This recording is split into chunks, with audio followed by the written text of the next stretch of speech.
Wonderful. Yeah. Well, hello, everyone, and welcome to the final event at this year's virtual destination debut. My name's Shannon Burnett, and I am the Assistant Director in Alumni Programs responsible for the Traveling Owls. And what an incredible week we've had, full of events debuting our 2022 trips, from our kickoff information session back on Monday, which feels like years ago, to our 8 mini tour operator webinars. But now is the time to socialize and celebrate, because we are talking about future travel again with hope and optimism. And I could not think of a better way to do that than with a little bit of wine and a little bit of faculty. And so, to lead us in tonight's event, Drinks Around the World and Faculty Chat, it is my pleasure and privilege to introduce an award-winning lifestyle expert, two-time Wall Street Journal Global Virtual Wine Experience Guru, accomplished sommelier, Rice alumna, the list goes on. Belinda Chang, take it away. Oh, thank you so much. And welcome to everyone. Thank you, Nancy. So I have a great team here of women who have been doing this virtual experience thing for over a year now. And our sort of modus operandi has been find ways to have closing dinners and to bring the fun, even though so many of us have been quarantining and have been limited in our ways to connect and engage with people. So we're so excited to be here and to do this little sort of travel around the world through what's in the glass. So a lot of you have beautiful little vials of wine, and I suggest that everybody get those open and either pour them into a glass, or you can do a little sip from the bottle, treat it like a croissant. A straw works too. However you love to enjoy your wine is the right thing to do. And a couple things on sort of the rules, if you will, of engagement. We don't really have any. Everyone here is welcome to unmute themselves at any point to say hello, ask any questions, exclaim whatever you want to exclaim. We love to hear from you. And this hour and a half is just to be together and plan wonderful trips for 2022 with the Traveling Owls. So the chats are open as well. And if you have any questions there, we are going to encourage you to come on camera with us if you like and ask them personally, but you're also welcome, of course, to put them into the chats. So, the whole thing is just about having a great time today. And I am super excited to welcome some of the most beloved faculty at Rice University, and we're going to put them up on screen. They're going to be with us throughout the entire hour and a half. And as we get towards the end of our time, they're each going to be hosting lounges that you can choose. If you look down below, there is a button. If you haven't been on Zoom like all day, every day, like we have for a year, there's a button that says Breakout Rooms. If you press that, you'll see a couple of different lounges that our professors are going to be hosting so that you can be unmuted and ask all the questions you like. And they're going to share some of their experiences traveling and also preview what's going to be happening in 2022 with the Traveling Owls. There will also be some of the team from the Alumni Relations Office and the Traveling Owls program, so they can give more details about how it's all being done in 2022 and answer any questions that you could possibly have. And then, if there are wine questions, I'm your girl. Life questions, not so great. We probably have smarter people for those, but food and drink questions, cell phone numbers for maitre d's around the US and internationally if you're now trying to get back into the really hard to get into restaurant, because we're so excited that so many restaurants are open again. I'm always happy to help with those things. So I am a Rice alumni. I was a Hansonite, and as I mentioned to a few who were early arrivals, I was the head waiter at Cohen House, and so my descent into food and beverage, or ascendance into food and beverage, happened that way. And I've worked in restaurants all over the country and also run beverage programs all over the world. So it's been a really fun journey for me. And now I just try to help people drink well, or better, or more. All right, so we have professors here, as I mentioned. So I want to introduce, if you have not already met her, Professor Lisa Balabunlalar, who is the Associate Professor, Department Chair of Transnational Asian Studies, and Director of the Shao Center for Asian Studies. We're so excited that you're here. You look so gorgeous in that top.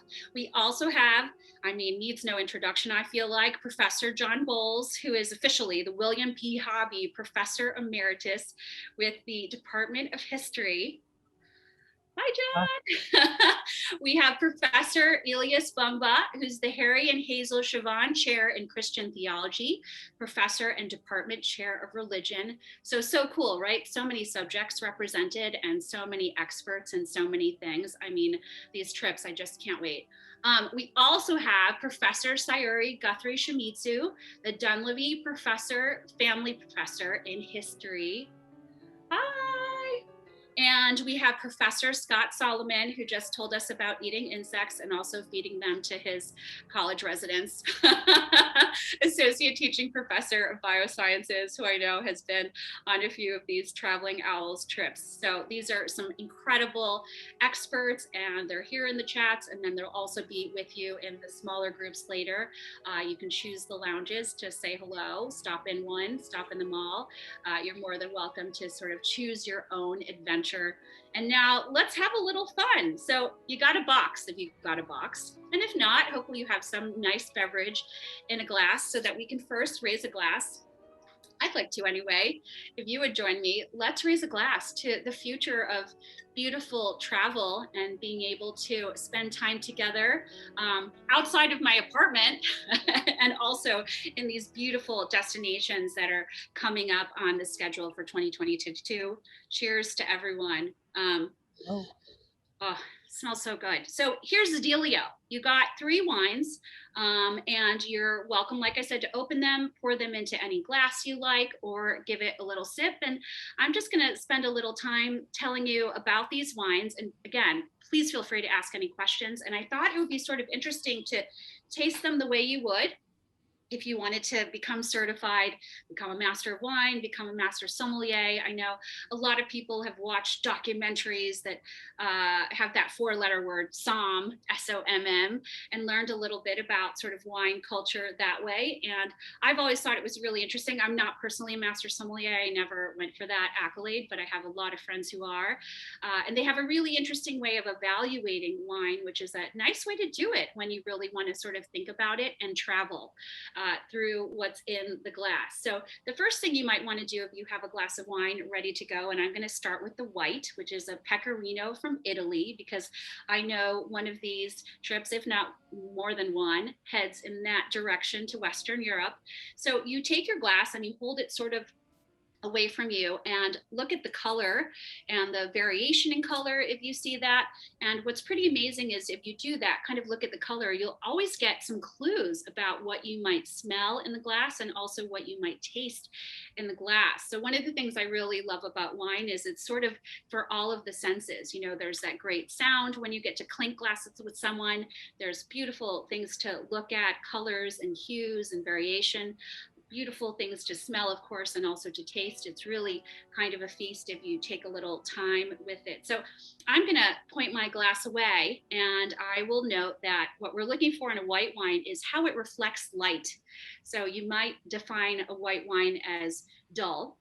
This one is definitely not dull. I've got some big lights here, so it's definitely reflecting wine a bit. So I'm going to call this one day bright. There's a little bit of reflection, but it's not star bright where it's poof, just sort of all the light rays are reflecting and bouncing all over the place. So this is a wine that probably is made from a grape, a white wine grape that's got a little bit of thickness to the skin because it's sort of dulling the reflective power of the wine itself a little bit. So we played with that a little bit, looking at the beautiful color. It's a lot more fun with reds where there's a lot to talk about. But the next thing you might want to do is give it a little swirl. If you're not very practiced at this, you know, best to not do this near anyone, especially if they're wearing a white shirt. I know when I was first trying to learn this little conceit, I definitely got wine on my neighbors, but you know, we do this of course to aerate the wine, add a little bit of oxygen to the wine and let the sort of molecules unfurl a bit. So I'm giving this a swirl and then I'm going to put my nose in. And if anybody gets any interesting aromas, I'd love to hear. Maureen and Kyle, I mean, do you like what you're smelling there? Does it smell good? Thank goodness. There you go, Mo. Tell them how does it smell to you? It does smell good. It smells bright and fresh to me. Yes, I agree. Absolutely. I mean, so this is the Pecorino grape, which was almost extinct in central Italy. You see it a lot in the Marche and Abruzzo. Sue, I'd love to know what you're smelling too. I mean, this is a really interesting grape varietal that sort of came back in the 90s. And this is the producer that's considered the penultimate, the blue chip, you know, the Fortune 5 of Pecorino producers. And they're primarily in Abruzzo. And I always love to sort of think about what they're eating in Abruzzo and Marche to kind of figure out what this wine's going to be delicious with. But I put my nose in. Dawn, did you get a little whiff of what's going on in this glass? Any aromas you'd like to share? Smells a little citrusy, yeah? Absolutely. I mean, lime zest, lemon zest a bit. There's also kind of a nice mineral note to it. Usually when I do this and say something I smell, everyone nods back at me. So sea salty, like a little minerality. There's definitely sort of some chalk in these soils where the vineyards are located in Italy, coastal vineyards as well, which is really great. Sue, what do you think? I mean, did you go in? Did you taste it yet?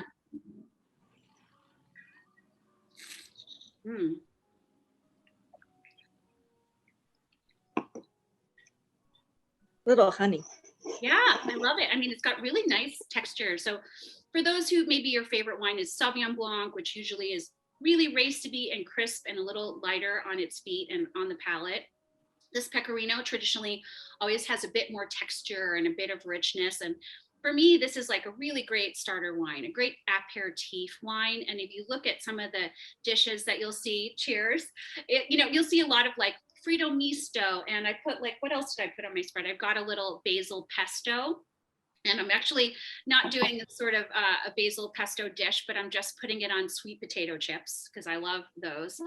So, you can do all kinds of food applications here. So I've got a little grilled branzino, which is definitely something you would see out of the Mediterranean on these Italian trips. And we were talking a little earlier, I definitely choose my destinations by who has the best food, and maybe even before that, who has the best wine. And for those who know, I mean, Italy for a long time has produced almost 1/3 of all the wine produced on Earth. So really, literally, that whole entire country is plastered in grapevines just about everywhere you go, and people have them in their backyards. It's so fun to see, and it's really a place that embraces wine as a part of the table all the time and as a daily drink, which I think is really wonderful. So we put together also a little spread here, if someone will spotlight our food setup for me, of Pecorino cheeses, because of course, Pecorino is not only a grape, it's also a very well-known cheese. And I think Pecorino is a really interesting one. So if you've spent some time in Italy, you'll notice that Pecorino is not really just one thing. Pecorino is sort of in some ways a generic name for a cheese that's made from sheep's milk, right? And there's hard and there's soft and there's young and there's old and then there's something in between. So I put together a little plate with just a couple of the Pecorinos I found at my local market. So we have a peppered Pecorino, which is more like Tuscany, Toscana sort of style, and one with a bit of age, so it's a little drier. And then we also have one from one of the spiritual homes of Pecorino cheese, which is Sardinia. So it's a Pecorino Fiori Sarda. And then we have a Pecorino with the orange rind, which is Pecorino Calabrese. And then we have a Pecorino Nero, which is from Campania. So these are all different versions of the same thing. Take some sheep's milk, give it some level of age, and do a different sort of outside treatment. And with each of those, you get sort of a slightly different flavor profile. But the fun thing is that I think Pecorino wines are really delicious with these Pecorino cheeses, no matter young or old, and what's on the rind. So that's also a fun pairing. So I'd love to hear if anybody's out there having some snacks along with their wines. If you've come up with some really nice pairings, please share and let us know. Mallory, I see there's some wine consumption going on there. Are there some snacks as well? We also have cheese. We have Pecorino. We conveniently had it in the fridge, so that was awesome. Perfect. Good. Parm and some sausage for the last one. So we have a good pairing going. Nice job. I think the other fun thing, I was lucky enough to write wine pairing books for a lot of wine pairing notes rather for a lot of books and for a lot of magazines. And I always love to do what I think is going to be a good pairing based on what I've read or from what I've tasted before, but also to taste something you think is going to be terrible. So you might want to try the little meat bite with the pecorino too, because you might be surprised. It might work. You might be discovering something. We might have also discovered the next great palates when it comes to food and wine pairing. So good for you. Try everything. I think that's really fun. Earl, how are you doing there? Cheers. We're so glad to see you. So this is the first wine, and we wanted to travel to Italy in this first glass. I mean, every time I have one of the wines of Italy, whether it's Franciacorta or Soave or Pinot Grigio or some of the big reds, I always feel like I'm there, especially if I have a nice spread of cheeses and meats and seafood and all kinds of great stuff. So some of my other recommendations for pairing with this light, bright, white wine, which also has a nice bit of texture, is any like grilled lighter meats. You know, a lot of people will tell you when they're trying to pair dishes with wine and food with wine that it should be white wine with fish and red wine with meat, but I find it has a lot more to do with the texture and also the sauce. So on my grilled branzino here, as they do, there's a lot of lemon and there's olive oil. And I think the olive oil gives the whole dish a little bit of texture, which makes it nice with the pecorino. And then the lemon, of course, gives that bright acidity. And the fish, of course, coming from the Mediterranean, has a nice bit of salinity to it. And all of those aromas and flavors are sort of echoed in this really pretty wine. So I'm going to continue to sip on this, but I'm also, I think, going to turn my attention to the second wine. And like we said earlier, if anybody has any questions or comments about wines or these places that the wines represent, please get into the chats or just go ahead and unmute yourself. We'd love to hear from you. So I'm pouring I have a question. too. Yeah, please. So I visited a winery a few years ago, and one of the things they showed me as a trick to help aerate the wine is to take a sip, and then while the liquid's still in your mouth, to breathe in through your mouth so that the air goes through the wine in your mouth. Is that a good suggestion? That is absolutely right. So, you know, as you can see, I have a good friend. His name's Maximilian Riedel, and he makes these ginormous glasses, right? I don't think they make any wine glasses that are small in any way. And, you know, we love to do this, and that's oxygenating the wine. And you can also oxygenate the wine when it's in your mouth on the palate. So when you see people doing all kinds of weird slurpy things or sort of like mouthwash gurgling type things, there is an actual reason for that. And all of that is to add oxygen, one, to the wine, which helps to really bring forth any sort of latent aromas or flavors. And the other thing is because you sense a lot of different flavors and tastes in different parts of your mouth. So to get the full sensory experience from a wine, you want to make sure it hits every part of your tongue and all the different, you know, all the square footage in your mouth, if you will, and that will make sure that you maximize the experience. It's a great question, Don. I mean, it's also the reason why people love to decant wines. Again, it's all about aeration. And it's also the reason why in your box, we included a little traveling owl's aerator. So this goes right into your bottle like that. And it's not made from metal, so you can get it through TSA. And you can go ahead and pour the wine through the aerator. And again, it's all about getting more oxygen into the wine. A lot of people will comment that they didn't love the wine when they first started drinking it at a dinner, for instance, and then they fall in love with it towards the end of the meal. You know, right as you get to the entree, you're like, oh, I do love it. And that part of it could be, you know, the alcohol. But the other part of it is that a wine does actually change over even the short period of time that constitutes a meal, right? So, you know, even over time, while it's in your glass, when it's being decanted and then poured from the decanter into your glass, the wine is going to change a little bit. So this aerator helps that happen a little more quickly, as does doing this whole thing. as does decanting. So yeah, I think it's really fun. You know, there is a lot of chemistry, and this is where my rice education comes into play. I get to use it, you know, usually once one of these experiences.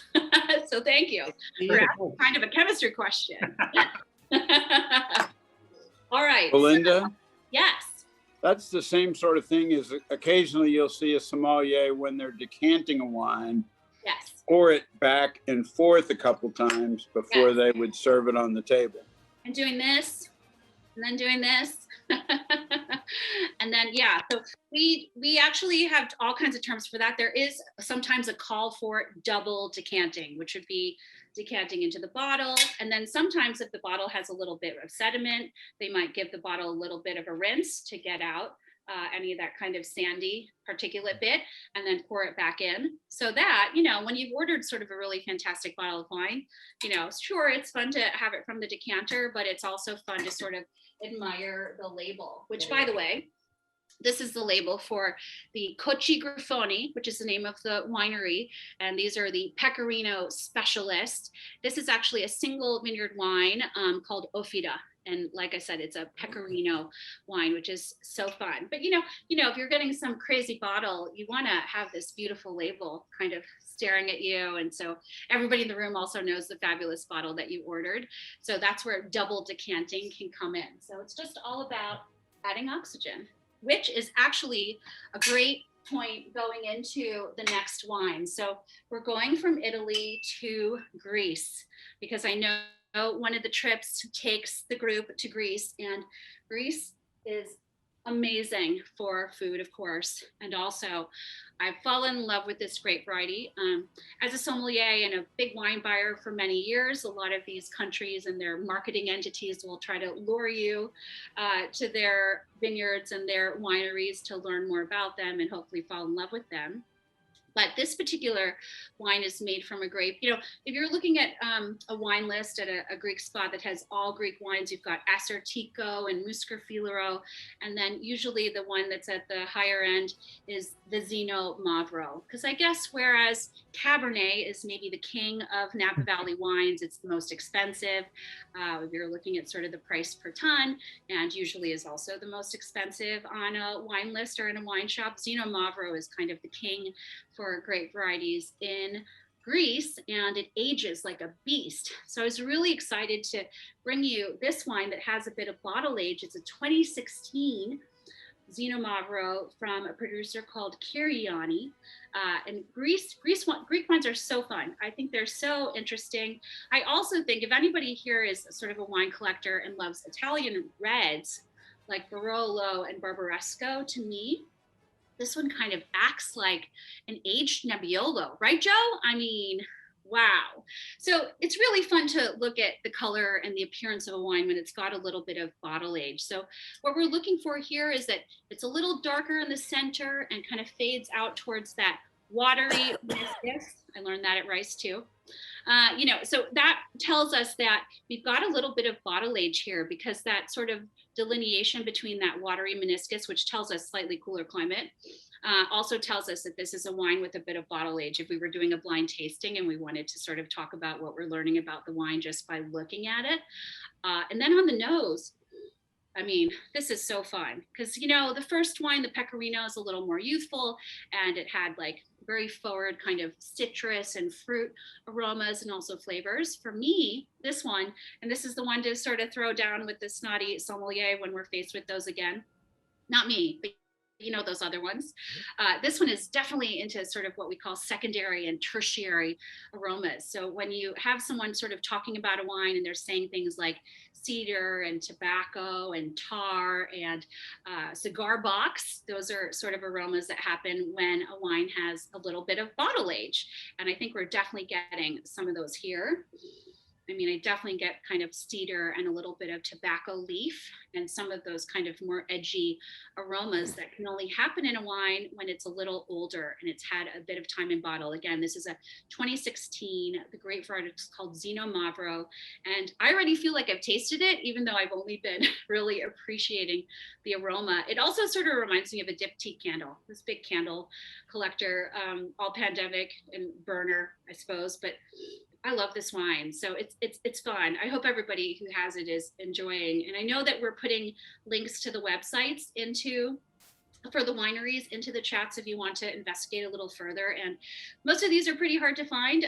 So if you need any help, I do know importers and wineries, and we can get these into your cellar with a little bit of an intro and such. So anyway, I'm going to taste this wine. Although, like I said, I feel like I've already tasted it just by smelling it.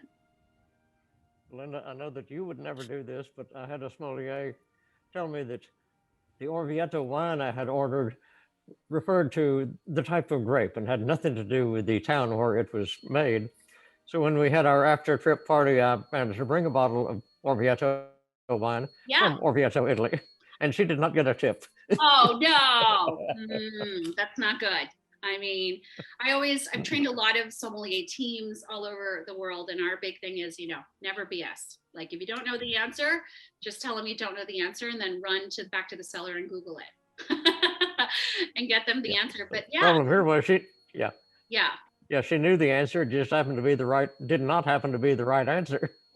Right. Gotcha. Not good. Well, I mean, I think it's really fun. A great sommelier is sometimes a little hard to find. And, it can be a really rewarding relationship, I think, when you become a regular at a restaurant or, you visit once a year. When you get out there, it's really fun. But so this wine, as I said, it's got all the mature aromas and the more mature flavors. And I think it's a very sophisticated thing on the palate. And what I really like about this is that this is the kind of red wine that works with fish and things that you traditionally think are going to be great with white wine. So, this Branzino's got like a good bit of char on it. So I can totally see having this with the Zino Mavro, along with, I found at my market some gorgeous hen of the woods mushrooms. Fried chicken mushrooms are also known at, which, if you're doing kind of the vegan thing or the vegetarian thing, I think those like braised in butter, real butter, or vegan butter would be really fun because I get these sort of foresty aromas in the wine. So I think mushroom dishes would be really fun with this particular wine. And then, of course, cheeses. I mean, the pecorinos, which were great with the pecorino, I think also would be really lovely. But the one rule that I always love to reinforce is that what grows together goes together. So just always think about the cuisine you would expect in Greece, which is a lot of grilled things, right? The grilled octopus, the grilled fish, everything with a bit of char on it. I think that this is also a rare red wine that would be fantastic with vegetables. So one of the things that sommeliers are often very afraid of is, putting asparagus with a wine or something very green with a wine. String beans with a wine can be really tough. It can make a lot of wine sort of taste metallic. But I think this wine, just because the tannins have receded, because it's got a bit of bottle age, would be a fun one to try with some vegetable dishes, especially if they're grilled. So I've got some artichokes here that I picked up, and I think those are going to get some char on the plancha or the grill, depending on where you are. Grigliata, we're going to do that. And I think that'll be an interesting thing with the wine. So Sylvia found that this wine had a good bit of acidity. Yes, absolutely. Acidity is one of the things that helps a wine to age and doesn't tend to diminish too much through the process of aging. And the acidity is what makes it, I think, a really cleansing sip to go along with a lot of dishes. So when you've got that char and then you have this sort of cleansing acidity to sort of do cleanup batter after the bite, I think it's a nice one. And I know that we had some Nebbiolo and Barolo and Barbaresco lovers out there, and that's exactly what it does in Piedmont in Italy. And I was really happy to find that it does the same thing in Greece. All right, so I'm still swirling, smelling, and sipping on this one, but I do also want to get into the third wine so that we have all three to play with. So I've got 3 wine glasses here that are from a series called the Wave series. So they're all very interestingly shaped and have all kinds of interesting contours so that when you're doing this kind of aeration and oxidation bit, everything moves around and should maximize sort of the aromas. I love a stemmed glass. I know that the glasses without the stems have been very popular for a long time, but all of these wines I kept in the refrigerator, so at sub 55 degrees until about half an hour before we started here. And I love to taste a wine with a bit of chill at first. So you pour it into the glass. It's still got a little bit of chill, and it's noticeably got a little bit of chill even when it's a red wine, so that when you do this, it kind of opens up as it warms to room temperature. I think one of the things that you hear from a lot of collectors and winery owners from all over the world is that Americans tend to drink their reds a little warmer than most. So I love to do it sort of, international style and have my red wine with just a bit of chill. So if you order a wine, whether you're on a trip or, on a ship or in a restaurant, and you touch it and it doesn't have just a little bit of chill, it's perfectly appropriate to ask the manager or sommelier or whoever to put it on ice for just a couple minutes to refresh it. All right, so I'm already looking at this next red wine, and wow, what a difference in color, right? This one is dark. It's got like really focused and concentrated pigmentation. It's definitely much darker in the middle, not quite opaque. If it were opaque, then we would get some clues as to the grape variety, right? Some of the grape varieties like Syrah or Shiraz have thicker skins, and so you get a lot more color and pigmentation in the glass. So this is pretty dark in the center, and then also fades to kind of a little watery meniscus, so cooler climate again, and it's kind of pink before you get to the watery portion. So that speaks to the youth of the wine. So, whereas the Curiani Ramista, which also again is a single vineyard wine made from the Xinomavro grape, is a 2016. This guy is from Portugal, which is one of my favorite places. And this guy is a 2017, so a little younger, and also a blend of several different grapes. So if anybody has been to the Douro Valley or has visited Lisbon or, any of the beautiful cities in Portugal, they are huge into drinking port, of course, the sweet wine, which comes in many different styles, vintage, late bottled vintage, tawny styles. I mean, we love that wine. And one of the iconic drinks, of course, is the Port Tonico. Has anybody ever had a lazy day in Portugal that started at 11 a.m. local time with the Port Tonico and then went many, many, many hours with many, many Port Tonicos? It's a really fun thing, which is just 1 part port and sometimes 3 parts tonic. And they make it with all the different colors. There's pink port, there's white port, and then there's all the darker port styles and all kinds of fruits. And it's a beautiful, lovely drink, a great way to while an entire day away and not think about anything. Can't wait to go do that again. But in Portugal, they also, of course, make big, rich red wines too, from the local grapes like Touriga Nacional and Tinto Fino and Baga. So this is a red wine blend from Portugal. And like I said, it's a 2017, and I can already tell just from looking at the color, then I put my nose in, it's gonna be pretty powerful. So, I mean, Maureen and Kyle, what do you guys think about the nose on this red wine? Any thoughts? I love the smell of this one. I Right? think this is just fabulous. You've got me looking up tonic and port right now. I think that's a really fascinating combo. So I'm all over that tonight.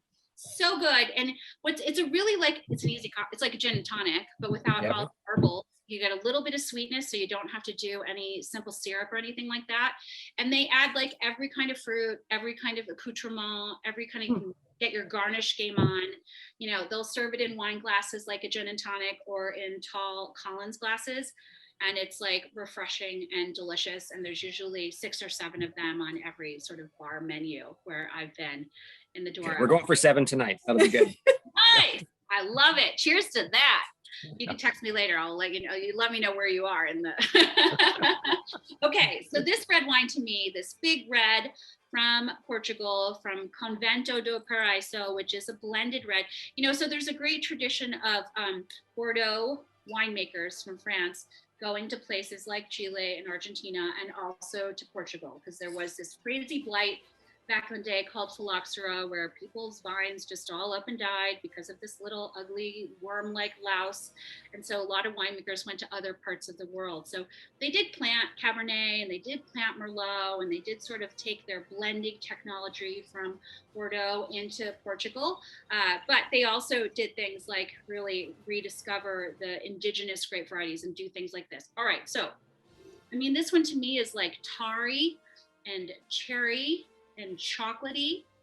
It's a little spicy as well. There's some brown spice, which you always find when they use fancy barrels, right? Like barrels are like couture. You know, you got to buy the Francois Frere barrel and tell everyone you've got like a couture dress from Dior and aged your wine in it. You know, this is a really fun one on the nose, like power. There's just some intensity and some power. Okay, Stones, how are you doing with this red wine? Do you like it? This is great. There's a lot going on with it. I just got here, so I have to catch up. Oh, okay, that's all right. I mean, you know, just you got it. So this one is, of course, the big rich one. And you know, when you're doing this kind of tasting, you want to start with the lightest and the most simple first and prepare your palate, and then move up to richer, fuller things and more complex things. It can sometimes be an argument between sommeliers and wine professionals if you should do youngest to oldest or oldest to youngest. I like to wait for, you know, the wines that are more complex and generally do the oldest towards the end as possible, because, you know, maturity is good, right? Bottle age is good. So this one, tannin, right? Whereas we had a lot of acidity and sort of higher tones in the Zino Mavro, this one is where you're getting that like over-steeped tea sensation on your palate, and that's the tannin, because we've got thicker skinned grapes here. So we've got this tannin situation that will, you know, diminish and recede a bit over time and evolve into what we call silky tannins. I mean, that should be like a screen name, silky tannins. So, you know, this wine will change over time even further and become more silky.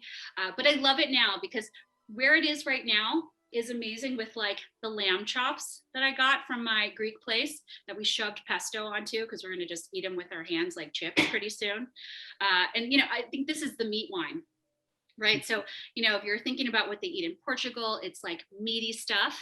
And, you know, they have like venison with sort of like berry sauces and things like that. So that's where we're going with this wine. You know, if anybody has on their sort of assortment some cured meats, or someone's about to throw a steak on the grill outside where it's nice out, this is definitely the wine that can handle that. I mean, if you're going to do a fish dish with this, you definitely want to do kind of a richer sauce, right? You want to do like a mushroom sauce, or like, you know, if you're not vegetarian or just pescatarian, you know, like a braised oxtail kind of sauce. And my favorite trick for making any dish or any pairing work is what they call liaison in French, right? French is always the best, right? Because it's like pipi du chat sounds much nicer than cat's pee.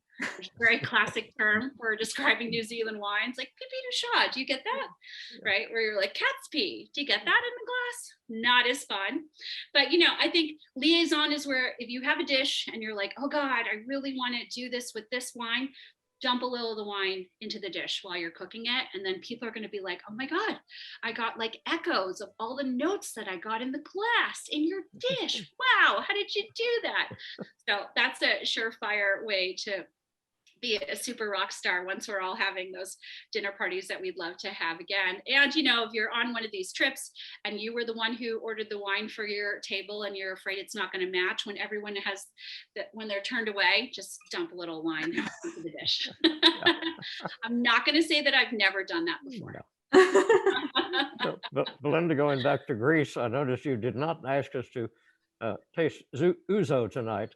I did not, but you know, Shannon, maybe our next sort of virtual destination will explore the spirits of all of these places. We thought we'd start with wine this round, but I think it's really fun to explore everything, right? You know, the insects, if they eat them, everything, wherever you go, and be a great traveler and learn as much as you can. Okay, I think my time is sort of winding down a little bit, and we're getting ready to go into the breakout room. So if you didn't join us at the very beginning, we're still glad you're here. And down below is a button that says breakout rooms with 4 little squares. So in just a minute or two, we're going to invite everybody to press that and choose a lounge to visit with some of our illustrious professors who are also traveling owls, and they can regale you with stories of the trips they've been on before and also the ones that they're going to be going on. And I think that we have a really great representation of different specialties and subjects. So I'm sure that they're happy to answer all kinds of questions and also, you know, continue to drink with you. Dan King, aroma of cherry and currants. Absolutely right on.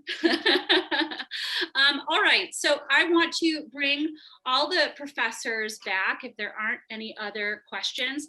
Carl Chang doesn't have a breakout room icon. So Carl, if you put in the chats which one you'd like to go to, I think that our hosts can sort of manually invite you into the lounge that you'd like to go to. So everyone here, if you haven't gotten the most recent Zoom update, you might not have that breakout room icon down there. So just put into the chats, and or you can just press space bar, unmute yourself, and tell Susan and Shannon and the team where you'd like to go, and we can manually move you in there and help you to bypass the bouncer. No, there is no bouncer.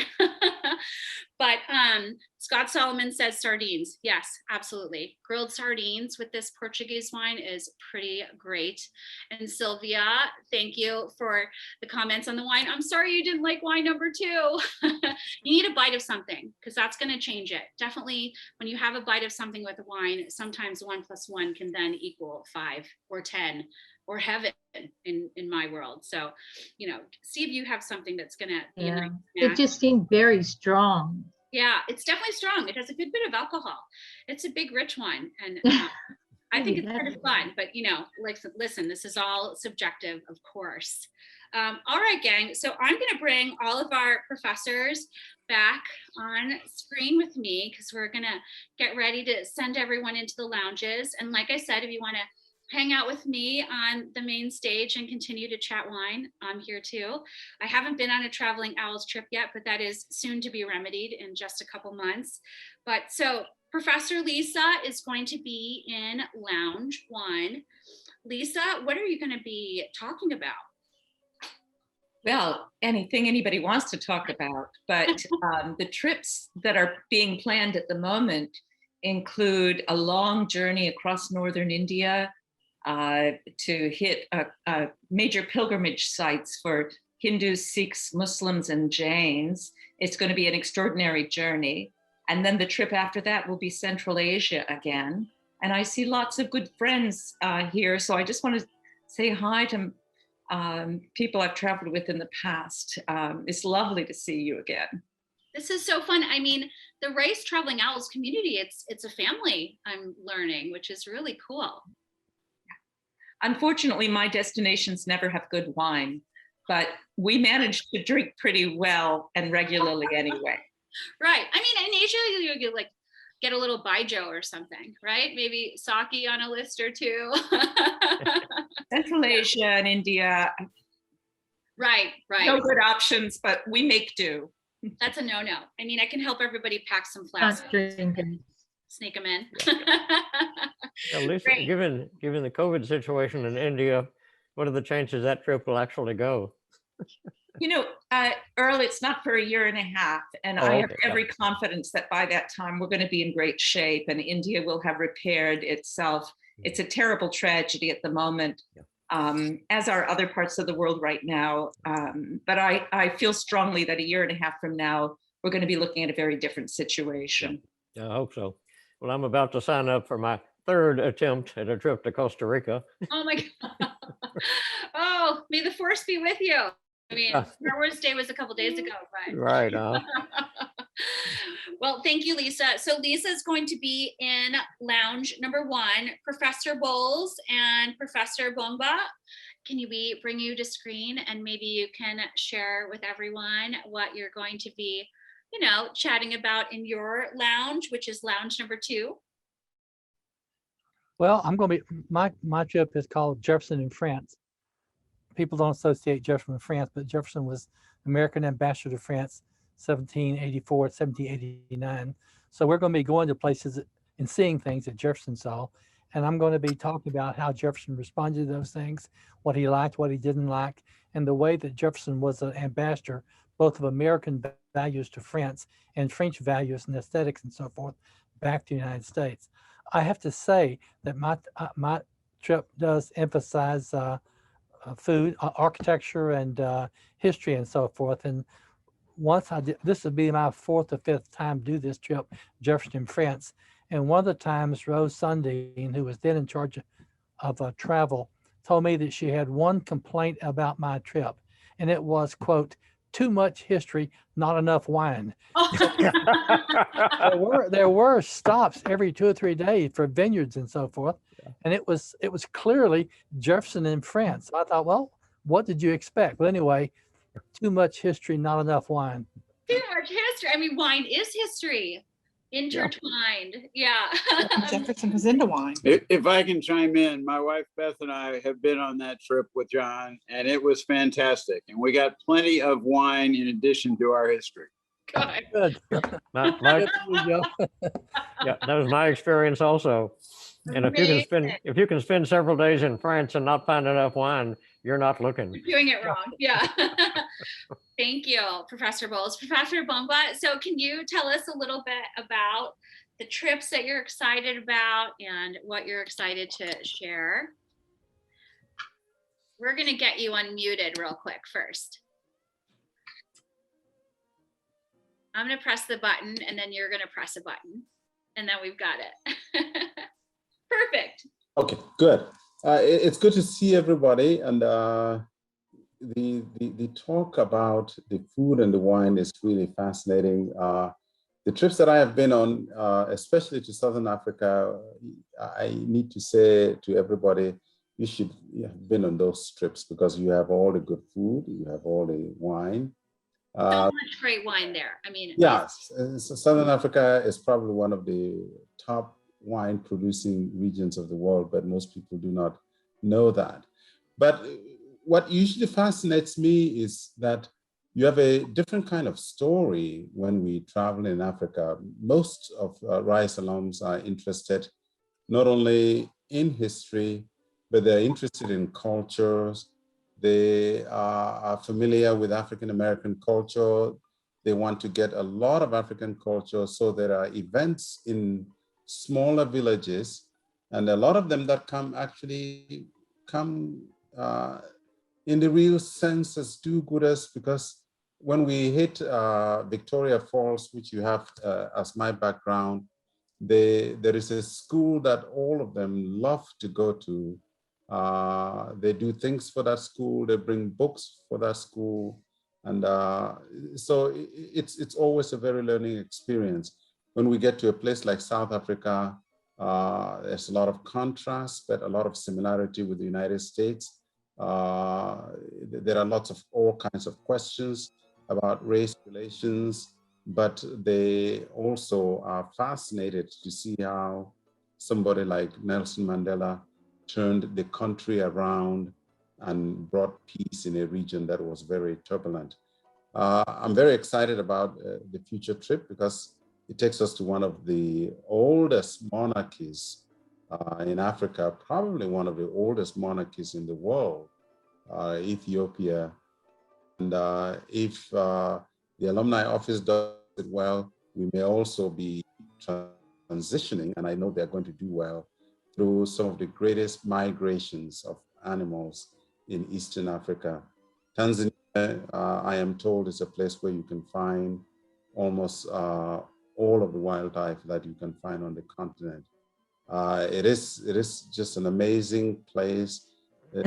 Salam sits right there on the ocean, and a mixture of all cultures from around the world. Asians, Southeast Asia, Africans, and all kinds of people. So I'm really looking forward to that.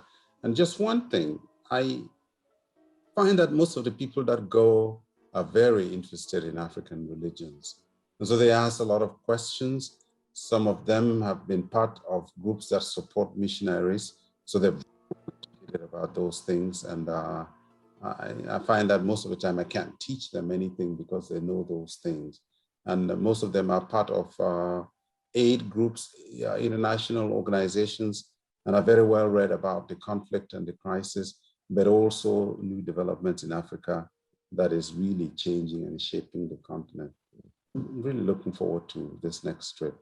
Amazing. I mean, some of the most beautiful vignettes in the world, you know, pictures I've seen are in this region. So very, very cool. Okay, so when I was actually in Zimbabwe, and we were rafting on the Zambezi River, the guide assured us that any crocodile that came over the falls was not going to present a threat.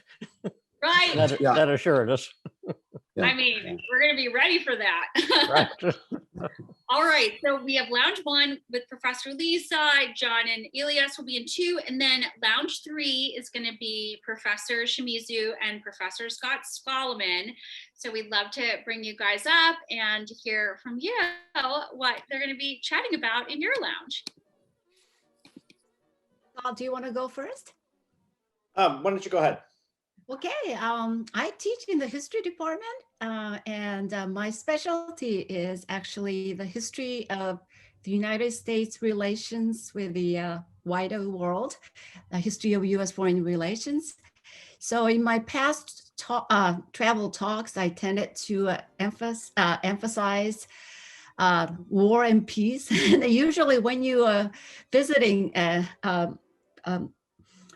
tourist destinations and then taking in all this beautiful architectures and food and wine and stuff, these are the kinds of stuff that are sort of hidden from view, but these kinds of stories of war and peace and in diplomacy that went into making a place is actually gives a great context to your appreciation of the place as it is now. So that's what I typically like to do, but also I am a licensed chef myself. Actually, yeah, I was not licensed chef here, but I was licensed in Japan before I went to graduate school here. So I have this insatiable love of food and food making. So that's the kind of stuff that I also like to emphasize on my talk. And then also, if you are going to go to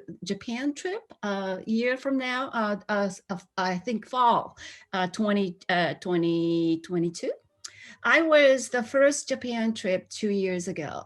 And then I think I saw, hi Stephanie, I saw one of my travel companion from that trip. But hi Stephanie, yes. But what I like to do, especially if I go into Japan, is just to take you to some off the beaten path, hole in the wall kind of really like low end places that are actually very cheap, but yeah, ramen noodles, tonkatsu, all kinds of like really cheap, but really, really good food. And that's so these are the kinds of places that usually don't get included in the official itinerary. So the sort of cheaper and the sleazier, the better. I love that. Sleazy food. That's my favorite. And even the sleazy food is very clean in Japan too, so you don't have to worry about cleanliness of it. But yeah, these kinds of off the beaten path kinds of things that I'd like to do with some volunteers in the group too. And so I am going to do the Vietnam trip in November. I'm actually going to go with my husband, but so, and then I'm hoping that I will be able to do Japan and a few other places too. In the past, I've done the Great Lake cruise, and then also Mediterranean cruise, and then also I've done Rhine River, Rhine River cruise too. So these are all the places that have a very interesting international war as well, like in the Mediterranean. And then I talked about the Peloponnesian War and all kinds of wars, but I promise it's not going to be a depressing kind of talk too. I mean, just giving a context to the place and the history that went into it. So yeah, so that's on my radar screen and things I've done in the past, and I'm looking forward to doing the trips with Rice Owls again. Wonderful. It sounds amazing. Professor Solomon, what about you? Hi, everyone. Yeah, this has been great. This is really fun already, and I'm looking forward to chatting in the smaller groups too. So I'm Scott Solomon. I am a faculty member in the biosciences department at Rice. I was also an RA at Baker College for many years. These trips are just so much fun, and I'm really excited about the one that I've got coming up, which is going to be to Belize. This is actually a picture of Belize here. That is my background. I actually take Rice students to Belize for a field course that I teach most summers.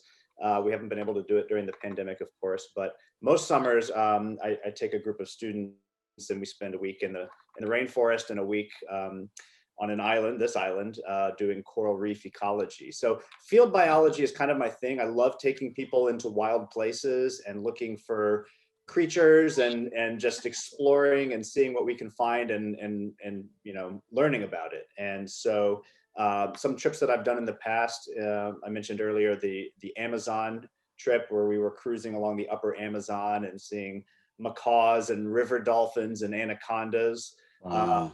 And eating good food. And then my wife and I actually did a trip to the Galapagos Islands most recently, which was just phenomenal. It's actually a place that I got to do research as an undergraduate, and it's what made me decide to become a biologist. So getting to go back with the traveling owls there was really magical for me, just incredible to swim with marine iguanas and see giant tortoises, and it's just magical. So but the Belize trip coming up is going to be great. It's one of my favorite places. I'm really excited about the opportunities we'll have, and love to answer any questions folks might have, or you know, just sort of swap travel stories. Well, so you two will be in Lounge 3. So just to reiterate, Lounge 1 is going to be Professor Lisa, Lounge 2 is Professor Bowles and Professor Bongba, and then those two will be in Lounge 3. So the breakout rooms are now open. So we welcome everybody. Hopefully everyone who didn't see the icon before now sees down below an icon with 4 squares. It says breakout rooms, and you're welcome to join whatever breakout room you like. And if you don't see that breakout rooms icon and you know which lounge you'd like to go to, put it in the chats and we'll send you there. So Carly is going to leave this main stage open with me and put a little music on, and we'll have I am. dulcet tones, right, Carly? Absolutely. My favorite kind of tones to go with wine. Great. So everybody is welcome to leave us or stay. Should I stay or should I go? And chat a little more intimately with all of the professors, or, you know, if there's any wine stuff you'd like to talk about, or if you want to do a tarot card reading. No, I don't know how to do that, but you're also welcome to hang out with me. I see a couple people heading out to breakout rooms. Thank you, Belinda. Oh, it's my pleasure.